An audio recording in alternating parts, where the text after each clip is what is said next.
What's good, everybody? So as you guys can see, we're in a little bit of a different setting today, and I'm just gonna do a quick little tutorial on how to build these acoustic panels you guys see behind me back here for your home studio.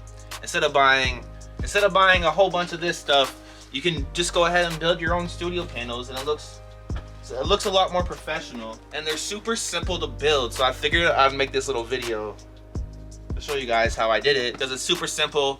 Anybody can do it, and it only costs about $25 to $30 per panel. I live in Canada, so if you live in the States, it might be even cheaper. So the back is the only part that really looks ghetto. Besides that, when the back's not showing, they can give you a really professional look. Pretty much all we gotta do here is build a frame out of wood. It's 2 feet wide and 4 feet long. And then we stuff that frame with insulation.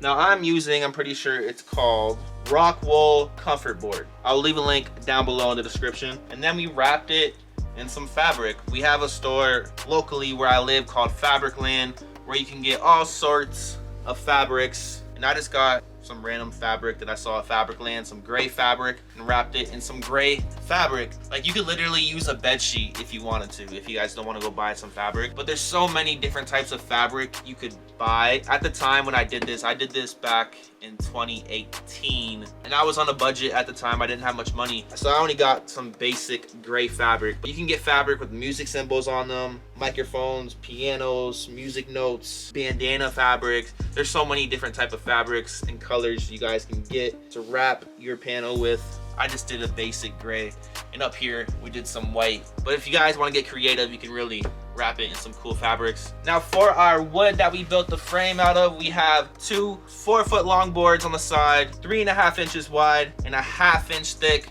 And for the top and the bottom, we have two 2-foot long pieces, 3.5 inches wide, 1/2 inch thick. The rock wool insulation is 2 feet wide and 4 feet long, and you get 6 boards in a package. I use 2 for each panel, so the insulation pretty much just fits perfectly in the panels. I had to trim a little bit off the top, like a tiny, like maybe 1/4 of an inch, but that's pretty much it. And then to put the wood together, I just nailed it together, and I got these corner brace pieces. I'll put a picture on the screen, and we just drilled some screws into those to give it more support. Then you gotta put a support piece on the back to hold the insulation in. And this is the one part that I wish I did differently, because now my support beam at the back kind of just sticks out a little bit.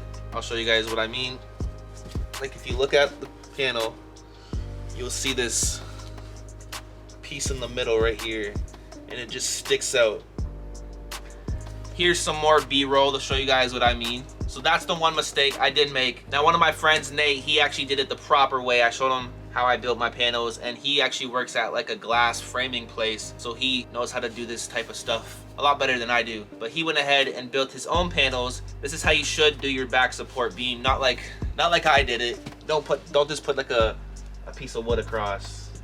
Not the best way to do it. This is how you guys want to do it. Notice how the wood for the support at the back is at the top, and it's completely flush with the board, and there's nothing sticking out over here.